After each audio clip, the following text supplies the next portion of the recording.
Hey guys, welcome back to my channel से yes to literature. Guys, आज का जो हमारा वीडियो होने वाला है वो होने वाला है कल्चरल स्टडीज पर। गाइस, इससे पहले मैं पार्ट 1 अपलोड कर चुकी हूँ। अगर आपने वो नहीं देखा है तो मैं डिस्क्रिप्शन में उसका लिंक मेंशन कर दूंगी, आप वहां से जाके उसे देख सकते हैं। और गाइस, जैसे कि आप देख पा रहे हैं, ये मेरे हैंड रिटन नोट्स है जो मैं आप लोगों के संग शेयर कर रही हूँ। गाइस, इन्हीं को पढ़कर मैं अपना यूजीसी नेट का एग्जाम अपने फर्स्ट अटेम्प्ट में क्वालिफाई किया है with a very good percentile. And I hope guys कि मेरे ये नोट्स आपको भी काफ़ी हेल्पफुल होंगे। तो गाइस, अगर आपको ये मेरे नोट्स अच्छे लगते हैं तो प्लीज़ अपने फ्रेंड्स के साथ इन्हें शेयर कीजिए और मुझे कमेंट बॉक्स में मैसेज करके बताइए कि आपको ये नोट्स कैसे लगे, ताकि गाइस मैं इसी तरह के अच्छे अच्छे वीडियोस आपके लिए बना सकूँ। ठीक है गाइस।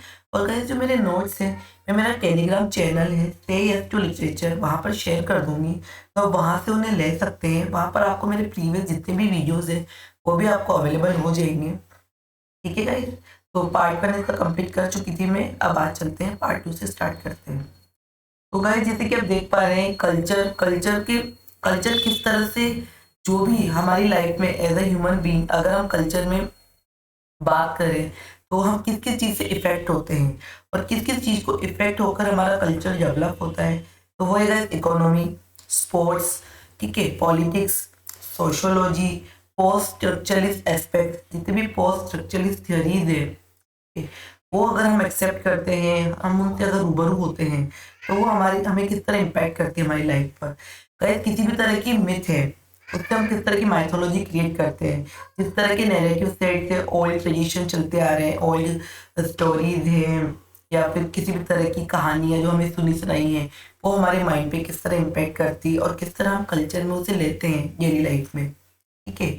उसके बाद गाइस है हमारे एडवर्टाइजमेंट। किस तरह के एडवर्टाइजमेंट हम टीवी पर देख रहे हैं, जो हमारे लाइफ में चल रहा है गाइस, उसी से रिलेटेड एडवर्टाइजमेंट बनते हैं और जो एडवर्टाइजमेंट बनते हैं वो हमारी लाइफ को इम्पैक्ट करते हैं। तो गाइस, ये आपस में एक दूसरे से कनेक्टेड हैं। ठीक है।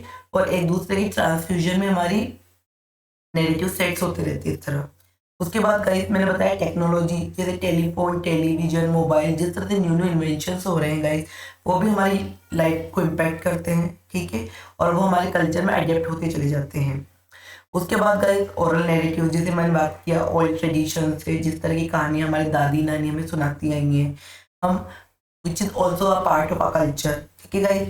और means and modes of production, guys जिस तरह के नए नए प्रोडक्शंस होते आ रहे हैं, जैसे मान लीजिए बल्ब का इन्वेंशन हुआ, कोई भी नई चीज प्रोडक्शन हुआ, जैसे प्रेस हुआ, या फिर आजकल हमारे प्रोडक्शंस नई नई चीज़ें बनती आ रही है, जो भी हमारी किसी भी तरह का प्रोडक्शन अगर हम बात करें जो हमारे डे टू डे लाइफ में इम्पेक्ट कर रहा है, हमारी लाइफ को ईजी कर रहा है, या हम उसे डे टू डे लाइफ में किस तरह ले रहे हैं। ओके। अगर मैं बात करूँ प्रोडक्शन की, तो किसी भी तरह का प्रोडक्शन जो आज हम खा रहे हैं पी रहे हैं, जिस तरह का, जैसे मान लीजिए कोल्ड ड्रिंक्स है, चिप्स है, ठीक है, स्नैक्स है तरह तरह के, तो बच्चे किस तरह से उनको ले रहे हैं, हम डे टू डे लाइफ में उनको कैसे, तो कई वो एडवर्टाइजमेंट्स आते हैं चिप्स के, कोल्ड ड्रिंक्स के, ठीक है, और हम डे टू डे लाइफ में भी उनको यूज़ करते हैं, तो हमारे पार्ट ऑफ कल्चर बनता जा रहा है और इसी को हम means and modes of production कहते हैं। ठीक है। उसके बाद गाइस, एडवर्टाइजमेंट का मैंने बता दिया। तो in that way guys, how life impact by society की और by in these different different aspects of our life, किस तरह से कल्चर डेवलप होता है और ये एक ह्यूमन बीइंग की लाइफ में किस तरह इम्पैक्ट करता है, उसे हम कल्चर कहेंगे। ठीक है गाइस। इस तरह आई होप आपको कल्चरल स्टडीज का ये जो टॉपिक है उसकी डेफिनेशन समझ में आ गई होगी कि कल्चरल स्टडीज होता क्या है। कल्चर में जो भी डिफरेंट डिफरेंट एस्पेक्ट्स हमें इफेक्ट कर रहे हैं ह्यूमन बीइंग को, और हम उन्हें एडेप्ट करके हमारे कल्चर में उन्हें डेली लाइफ पे अगर यूज कर रहे हैं, इम्पैक्ट कर रहे हैं, एक्सेप्ट कर रहे हैं, वो हमारा पार्ट हो जाता है कल्चरल स्टडीज का, और इसी को हम कल्चरल स्टडीज में समझते हैं। अगर कल्चरल स्टडीज में बात की जाए तो सबसे मेन जो हमारे राइटर्स थे या थियरीज थे, सबसे पहले स्टुअर्ट मैकफिल हॉल, मैं इसे हाईलाइट कर देती हूँ गाइस।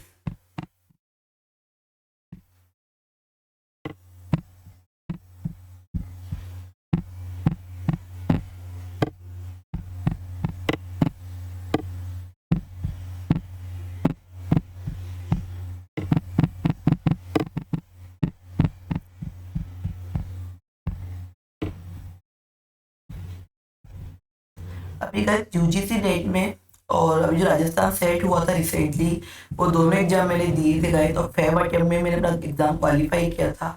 तो उसमें स्टूडेंट मेकफॉल से क्वेश्चन था, उसमें क्वेश्चन था कि what is the full form of CCS। Guys ये क्वेश्चन फ्रिक्वेंटली बार बार एग्जाम में पूछा जाता है। तो इसकी फुल फॉर्म होती है centre of contemporary cultural studies, ठीक है। तो इन बर्मिंघम इन 1968 गाइस ये कल्चरल स्टडीज का सेंटर स्टैब्लिश हुआ था, ठीक है। Guys cultural studies this is a multi disciplinary field, कि हम कल्चरल स्टडीज में सिर्फ एक एस्पेक्ट को नहीं लेते हैं। जैसे अगर हम बात करें advertisement, political agendas, advertisement media, ठीक है, means and modes of production, anthropology, politics, psychology, ठीक है, ओरल नैरेटिव। तो जितने भी एस्पेक्ट्स हमारे कल्चर में आते हैं और जैसे ह्यूमन बींग को इम्पेक्ट करते हैं वो समझ में आ जाएंगे। तो इसलिए मल्टी डिसिप्लिनरी फील्ड की ताकत देना सिंगल, ठीक है। तो हमारे फर्स्ट कल्चरल स्टडीज के थियरीज के स्टुअर्ट मैकफील्ड हॉल कहे थे मार्क्सिस्ट थियरीज के, ठीक है। तो इन्होंने मार्क्सिस्ट आइडियोलॉजी के चश्मे से कल्चर को देखा, कल्चरल स्टडीज को समझाया हमें। अब गाइस ये एक जमैकन ओरिजिन थे, जमैका से बिलोंग करते थे। तो इसका मतलब क्या है, ये एक ब्लैक थेरिस्ट थे, ठीक है, और एक ये डायस्पोरिक थे, रेशियल थे, क्योंकि ब्लैक रेस से रिलेट करते थे गाइस। तो किस तरह से ब्रिटेन में आके इन्हें क्या रेसिज्म फेस करना पड़ा, इस सब के बारे में इन्होंने स्टडी की और अपने थियरीज में इनको दिया, इन्हें प्रोपेगेंट किया। तो गाइस ये जो स्टुअर्ट मैकफील्ड हॉल थे, ये रिचर्ड होगार्ट और रेमंड विलियम्स इनसे बहुत इंस्पायर्ड थे, ठीक है। तो रिचर्ड होगार्ट और रेमंड विलियम्स जिस तरह की थ्योरीज दी है, इन्होंने उनको सपोर्ट किया और उन्हीं से रिलेटेड अपनी थ्योरीज को दिया, ठीक है guys. He is associated with race and gender, जैसे कि बात मैंने किया ये black, he is an Jamaican, तो ये एक ब्लैक पर्सन थे। तो इन्होंने अपनी रेस से किस तरह से रेसिज्म को फेस किया ब्रिटेन में या फिर out of his own country, ठीक है, और जेंडर को किस तरह से फेस किया, ये बहुत इंपॉर्टेंट एस्पेक्ट है इनकी थ्योरी का। तो गाइस आप मैं हाईलाइट कर रही हूँ, आप जरूर ध्यान रखिए इसको कि अगर बात की जाए क्वेश्चन ऐसे बन सकता है, Stuart Macfield hall belongs to तो रेस एंड जेंडर, ठीक है।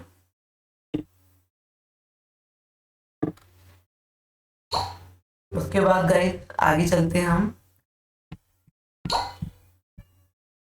PAM he also belongs to black art movement. तो गाइस ये भी क्वेश्चन आ सकता है कि who belongs to black art movement, चार आपको थेरीज के नाम दे देंगे, ठीक है।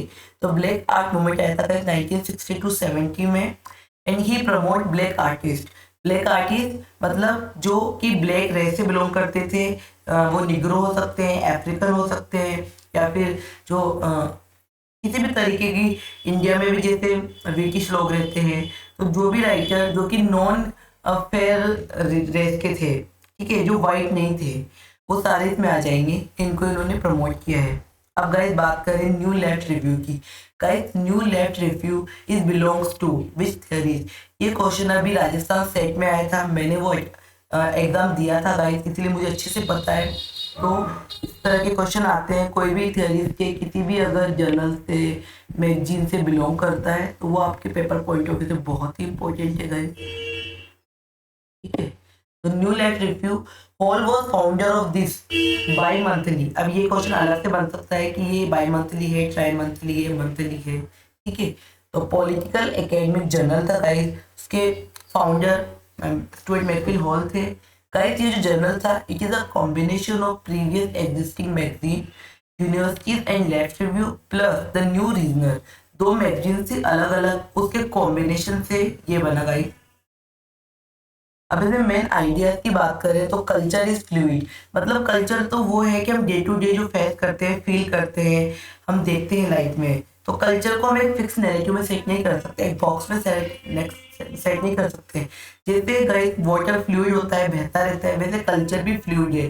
Day to day culture different होता जाता है, नई नई चीज़ों उसमें जुड़ती जाती है, एड ऑन होती जाती है, ठीक है। तो culture is ever flowing. Then culture is individual. Culture को हम इंडिविजुअली भी समझ सकते हैं कि कल्चर पर्टिकुलर पर्सन पे किस तरह इम्पेक्ट कर रहा है। पर्सन टू पर्सन ये वेरी कर सकता है, हम कल्चर को किस तरह देख रहे हैं वो भी हमारे कल्चरल स्टडीज का पार्ट हो सकता है, ठीक है, क्योंकि culture particular person to person vary कर सकता है। अब जैसे कि मैंने बताया कि मार्क्सिस्ट थियरी थे, तो ग्रैम्जी गिव आइडिया ऑफ हेजिमोनी, ये भी इन्होंने समझा। आइडियोलॉजिकल अनकॉन्शियसनेस, कंसेंट किस तरह, देखो गाइस एंटोनियो ग्राम्सी थे, वो मार्क्सिस्ट थियरिस्ट थे, ठीक है। तो उन्होंने कहा कि कोई भी व्यक्ति है, मान लीजिए अगर वह अपने जो रूलिंग पार्टी है उसको सपोर्ट कर रहा है और उसकी जो आइडियोलॉजी उसको ब्लाइंडली बिना कोई कुछ देखे हुए माइंड लगाए हुए अगर उसे फॉलो कर रहा है, तो उसे बोलते हैं हम अनकॉन्शियस कंसेंट। मतलब हम अपना कॉन्शियस माइंड यूज ना करते हुए उस चीज के लिए अलाउ कर रहे हैं जो हमारी रूलिंग पार्टी हमें दे रही है। हम रूलिंग पार्टी ने कोई एजेंडा सेट किया है, हम उसको ब्लाइंडली फॉलो कर रहे हैं, ठीक है। ये होती है हेजीमोनी। हेजीमोनी हम कह सकते हैं गाइस मोनोपोली ऑन समथिंग, ठीक है। देन गाइस इन्होंने एनकोडिंग डिकोडिंग करके एक अपना ऐसे दिया था, द रिसेप्शन थ्योरी दी थी। गाइस ये बहुत इंपॉर्टेंट है, क्वेश्चन आ सकता है कि who give the reception theory. तो आपको 4 थ्योरीज दे देंगे और आपको इसमें क्लिक करना होगा,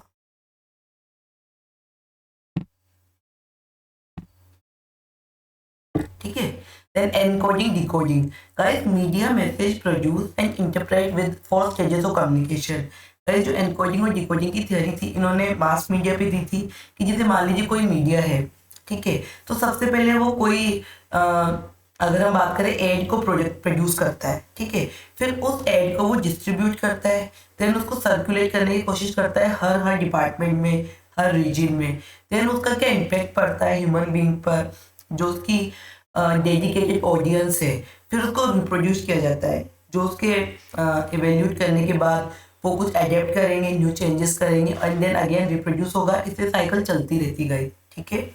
इन दैट वे मीडिया वर्क्स।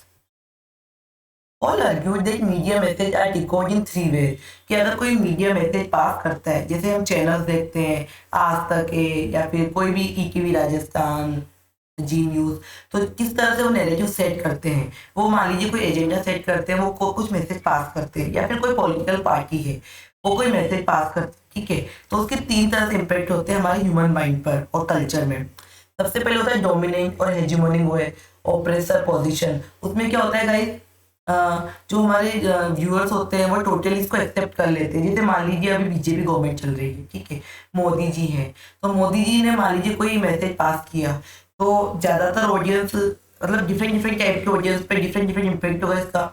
मान लीजिए मैं बीजेपी को सपोर्ट करती हूँ, तो मैं डोमिनेट हो गई, मैं हेजीमोनिक हो गई, मैं टोटली एक्सेप्ट करूंगी जो भी मोदी जी कह रहे हैं, ठीक है। फिर दूसरी है नेगोशिएटेड पोजीशन। वो होती है कि वो ना तो बीजेपी को सपोर्ट कर रहा है, ना बीजेपी को नेग्लेक्ट कर रहा है, ना बीजेपी का ऑब्जेक्ट कर रहा है।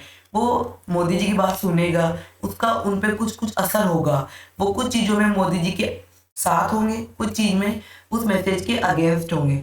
और थर्ड होता है अपोजिशनल पोजीशन, वो टोटल ही नेग्लेक्ट कर देगा, क्योंकि मान लीजिए वो टोटली ही उस मैसेज के ऑब्जेक्टिव में सोचता है। कोई भी पार्टी है, कोई भी मैसेज जो आ रहा है वो उसे पसंद नहीं आ रहा, वो उसके अगेंस्ट में व्यूज देगा, तो टोटल अपोजिट कर देगा। तो पहला जो टोटल सपोर्ट करेगा, फिर जो कुछ सपोर्ट करेगा कुछ नेग्लेक्ट करेगा, एंड द थर्ड वन जो टोटली ऑब्जेक्ट कर देगा, अपोजिट कर देगा उस आइडिया को, ठीक है। देन रेस, डायस्पोरा और कल्चर आइडेंटिटी, ये भी गाइस स्टुअर्ट मैकहॉल का बहुत ही फेमस वर्क है, ठीक है। आपके वर्क से रिलेटेड भी क्वेश्चन आते हैं कि आपको 4 वर्क्स दे देंगे, ठीक है, और मान लीजिए आपको पूछेंगे या फिर एक वर्क दे देंगे कि ये किस राइटर किस थियरिस्ट का है, ठीक है। तो रेस, क्योंकि वो खुद गाइस एक जमैकन थियरिस्ट थे, जमैका से बिलोंग करते थे, तो रेस तो उनकी आइडियोलॉजी में आता ही है। डायस्पोरा भी आएगा क्योंकि जमैका से बिलोंग करने के बाद वो किसी और कंट्री में आके अपना नैरेटिव सेट कर रहे हैं, तो उन्होंने उस कल्चर को भी समझा, ठीक है, और वो भी अपने कल्चर में कल्चरल आइडेंटिटी बन गया उनकी। पीपल हु, अगर डायस्पोरा की बात की जाए तो गाइस डायस्पोरा का मतलब होता है people who spread from their homeland. मतलब कोई व्यक्ति जो अपनी होमलैंड को छोड़कर किसी और कंट्री में सेट हो गया, उसे इमिग्रेंट कहते हैं हम। तो बीइंग इमिग्रेंट रेशियल एस्पेक्ट से उन्होंने क्या क्या फेस किया और क्या क्या चेंजेस उन्होंने अपनी लाइफ में या फिर अपने कल्चर में अडेप्ट किए, वो उनका पर्सनल कल्चरल आइडेंटिटी बन गया। तो guys Paul tries to understand culture और मार्क्सिस्ट लेंस, क्योंकि वो खुद मार्क्सिस्ट थे, कि leftist and post structural lenses. तो गाइस देख लीजिए इंपॉर्टेंट है कि एक तो स्टुअर्ट मार्क्सिस्ट थे, ठीक है, then he is a leftist, क्योंकि गाइस वह ब्रिटेन से बिलोंग नहीं करते थे, तो जो भी आउट ऑफ जो ब्रिटेन और यूरोप से है, आउट ऑफ यूरोप है, उन सबको हम लेफ्टिस्ट कहते हैं। जैसे जितने भी एशियन कंट्री से भी लोग आते हैं या फिर अफ्रीकन से, उन्हें लेफ्टिस्ट कहा जाता है। ठीक है, he also belongs to guide post structuralism. तो immigrant people make into identity in culture aspect. अब देखिए गाइस, कोई अगर बाहर से आया है और यूरोप में आके सेट हो रहा है तो उसकी दो आइडेंटिटी बनेगी। First one the stable with shared heritage, क्योंकि जहाँ से वो बिलोंग करता है, ठीक है, जहाँ से उसका पेरेंट्स है, जहाँ से उसने अपने कल्चर को सीखा है, जो उसकी अपब्रिंगिंग में है, पहला तो कल्चर उसका वो होगा, वो शेयर्ड हेरिटेज होगा, क्योंकि अपने जो डायस्पोरा में या फिर अपने रेस में ये उनको शेयर करेगा अपने और जितने भी लोग हैं जो उस हेरिटेज से बिलोंग करते हैं। और दूसरा नैरेटिव बनता है second one the unstable one with related to metamorphic, जिस कंट्री में जाके वो लिव कर रहा है और अपनी जॉब कर रहा है गाइस, जिस कंट्री में आके आज वो स्टैब्लिश है, तो वो उसको भी समहाउ अडेप्ट करेगा, क्योंकि अगर उसे वहाँ पर अच्छे से मैनेज करना है, अपने आप को सर्वाइव करना है, तो उस कल्चर को भी वो यूज टू करेगा। इस तरह उसके दो आइडेंटिटी बन जाती है कल्चरल। ठीक है गाइस, देन गाइस इनका रिप्रेजेंटेशन करके एक वर्क है। रिप्रेजेंटेशन फुल फॉर्म है cultural representation and signified practices in 1997 written by Stuart Hall. उसमें वो कहते हैं कि he said culture is all about common sharing meaning, कि हम जो भी कॉमन आइडियाज को शेयर करते हैं। मान लीजिए गाइस हम इंडिया में रहते हैं, तो हम क्या क्या शेयर करेंगे, हम बॉलीवुड शेयर करेंगे। बॉलीवुड में हमें अमिताभ बच्चन, शाहरुख खान, सलमान खान ये पता है। ठीक है, हम डांस फॉर्म की बात करें तो ओडिसी, कथक, घूमर, भरतनाट्यम, ये हमारे डांस फॉर्म से। म्यूजिक की बात करें गाइस तो हम हमारा बॉलीवुड का जो म्यूजिक है, और आजकल पॉप म्यूजिक चल रहा है, पंजाबी म्यूजिक है, हरियाणवी म्यूजिक है, ये सब हम शेयर करते हैं। तो ये सब मिलके हमारा क्या बनता है, कॉमन शेयरिंग बन जाती है गाइस। ठीक है, आज लता मंगेशकर है, अमिताभ बच्चन है, ये हम सब जानते हैं कौन है, तो ये हमारा कॉमन रजनीकांत है, रजनीकांत है गाइस, तो ये हमारी कॉमन शेयरिंग बन जाती है। ठीक है, whatever we want to say we convey through our language। जैसे गाइस हमारी लैंग्वेज है, तो लैंग्वेज हमें व्हाट हम जो हमारे माइंड के थॉट्स है उसको एक्सप्रेस करने का एक जरिया है। ठीक है, in the same way culture is also manifest its aspects like language through imagery, sounds, music, written words. उसी तरह गाइस हमारा कल्चर डिफाइन करता है कि हम किस तरह की सोसाइटी में रह रहे हैं, उस सोसाइटी में किस तरह की आइडियोलॉजी फॉलो की जा रही है, उसमें किस तरह का म्यूजिक एडेप्ट हो रहा है, साउंड एडेप्ट हो रहा है, किस तरह का कल्चर एडेप्ट हो रहा है, किस तरह के मोरल्स एडेप्ट हो रहे हैं। ठीक है, किस तरह के कस्टम्स फॉलो किए जा रहे हैं, वो हमारा पूरा एक कल्चरल स्टडीज में आता है। ठीक है, जैसे साउंड की बात करें गाइस तो इंडियन म्यूजिक है, इंडियन किस तरह का म्यूजिक है, तो हम समझ जाएंगे अगर शहनाई बज रही है तो शादी का माहौल है। ठीक है, अगर सब तरह के पॉप कल्चर बज रहा है तो हम समझ जाएंगे कि थोड़ा सा आजकल जो रैप म्यूजिक चल रहा है उसका है। ठीक है, अगर हरियाणवी गाने बज रहे हैं तो मतलब ढिंचक ढिंचक थोड़े से और थोड़ी अक्खड़ आवाज में हाई वॉल्यूम बज रहा है। ठीक है गाइस, और अगर हम अदर एस्पेक्ट में बात करें, जो भी आजकल हमारे एनवायरनमेंट में चल रहा है, कल्चर में चल रहा है, अगर हम उसे एक्सेप्ट करते हैं तो वो हमारा कल्चर स्टडीज में हम उसको इम्पैक्ट भी करेंगे। जैसे टेक्नोलॉजी तरह तरह की। ठीक है, के बाद we can distinguish easily through sounds that violin belongs to foreign culture. अब जैसे वोयलिन है या फिर पियानो है, ये हमारे जनरली इंडियन कल्चर का पार्ट नहीं है, तो हम इजीली समझ जाएंगे फॉरेन कल्चर की बात चल रही है, फॉरेन म्यूजिक है। शहनाई बज रही है, फ्लूट बज रही है, तो वो इंडियन कल्चर है, शादी वगैरह में हमारे बजता है। So through his work, he clarified that culture also distinguished between two different things.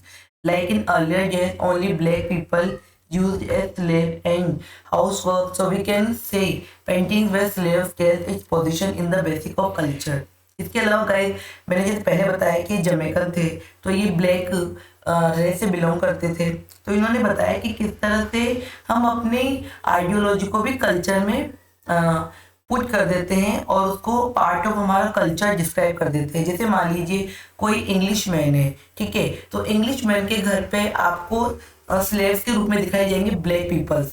तो इन्होंने क्या नैरेटिव सेट कर दिया कि ब्लैक को केवल इस तरह के वर्क के लिए ही सूटेबल है, कि वो केवल स्लेव वर्क और हाउस होल्ड जो हेल्पर्स होते हैं वो काम ही कर सकते हैं, जबकि इंग्लिश मैन्स होते हैं वो होते हैं हमारे जो रूल करते हैं, सारे नैरेटिव सेट करते हैं, सारे रूल्स को सेट करते हैं, हाई क्लास हो सकते हैं। तो ये एक तरह से गाइस गलत नैरेटिव सेट कर दिया ना। मान लीजिए जैसे कोई व्यक्ति है, अगर केवल वो जैसे मार्क्सिस्ट है, तो ठीक है गाइस, मार्क्सिस्ट आइडियोलॉजी को ही वो अपने नैरेटिव में सेट करेगा, अपने कल्चर में दिखाएगा जो वो सोचता है। जबकि जो रूलिंग पार्टी है, जो रूलिंग आइडियाज है, वही केवल दिखाए जाएंगे। जबकि उसके अलावा एक सब्स्टिट्यूट आइडियाज भी चलते हैं, लेकिन उसको वो नहीं दिखाएंगे, क्योंकि जो आइडियोलॉजी वो सेट करना चाहते हैं वो अपने कल्चर के थ्रू वही प्रोपोगेट करना चाहेंगे, ताकि वो दूसरे लोगों के ऊपर भी थोपेंगे उस आइडियोलॉजी को। ठीक है, तो इस तरीके से अगर ब्लैक लोग हैं तो ब्लैक्स अपनी बात नहीं कह पाएंगे, क्योंकि अगर आज रूलिंग पार्टी वाइट पीपल्स की है तो वो ब्लैक्स को अपने से नीचे डिस्क्राइब करेंगे। ठीक है, जैसे इंडियंस है, हम सब जानते हैं गाइस, गांधी जी ने सत्याग्रह आंदोलन अफ्रीका में चलाया है, क्योंकि उन्हें भी चलती हुई ट्रेन से उतार दिया गया था, क्योंकि वहां पर लिखा हुआ था Indians and dogs are not allowed. तो गाइस ये क्या आइडियोलॉजी सेट करता है कि मतलब इंडियंस को डॉग से इक्विवेलेंट बताया उन्होंने। ब्रिटिशर्स जब यहाँ इंडिया में और कॉलोनी सेट करी तो उन्होंने डॉग से इंडियंस को कंपेयर किया, तो कितना गलत नैरेटिव है। जबकि आज हम जानते हैं गाइस कि आज की तारीख में ब्रिटेन के जो प्रेसिडेंट है वो हमारे ऋषि सुनक हैं, जो हमारे इंडियन ओरिजिन के हैं, और उनकी वाइफ एक इंडियन है। ठीक है, तो गाइस किस तरह से मतलब वो नैरेटिव और आज के नैरेटिव बात करें हम, तो जो रूलिंग पार्टी होती है वो अपना एजेंडा ही और प्रोपेगेंड करना चाहती है। ठीक है, आई होप आपको मैं जितना अच्छे से समझा रही हूँ आपको समझ में आ रहा होगा, और इसमें पूरी कोशिश कर रही हूँ कि मैं सिंप्लीफाइंग वे में, जैसे डे टू डे लाइफ में हम जो देखते हैं उससे हमारा कल्चर डेवलप होता है, बनता है, उसी से मैं आपको रिलेट करके चीज़ें बता रही हूँ, आपको समझ में आ रही होंगी आई होप। इसके अलावा गाइस स्टुअर्ट मैकॉल ने थैचरिज्म का भी कॉन्सेप्ट बताया, जो कि 1980s में चला था। गाइस थैचरिज्म, थैचर करके एक वुमेन थी जो कि ब्रिटेन की प्राइम मिनिस्टर थी, प्रेसिडेंट थी उस समय। तो मैं थैचरिज्म को और अच्छे से डिस्क्राइब करूंगी, बट गाइस मैं वीडियो लंबा नहीं करना चाहती, ये वीडियो ऑलरेडी बहुत लंबा हो गया है। ठीक है, तो सिर्फ मैं बता दूं कि थैचरिज्म से dependent my beautiful laundrette by Hani Kureishi work है, उसमें थैचरिज्म को बहुत अच्छे से रिप्रेजेंट किया गया है। ठीक है गाइस, तो आज का वीडियो गाइस मैं यही एंड करती हूँ। आई होप स्टुअर्ट मैकॉल से रिलेटेड जितना भी मैंने वर्क समझाया है आपको समझ में आया होगा। ठीक है, ठीक है गाइस, तो आज का वीडियो हम यही एंड करते हैं, मिलते हैं फिर नेक्स्ट वीडियो में, तब तक के लिए बाय गाइस, टेक केयर।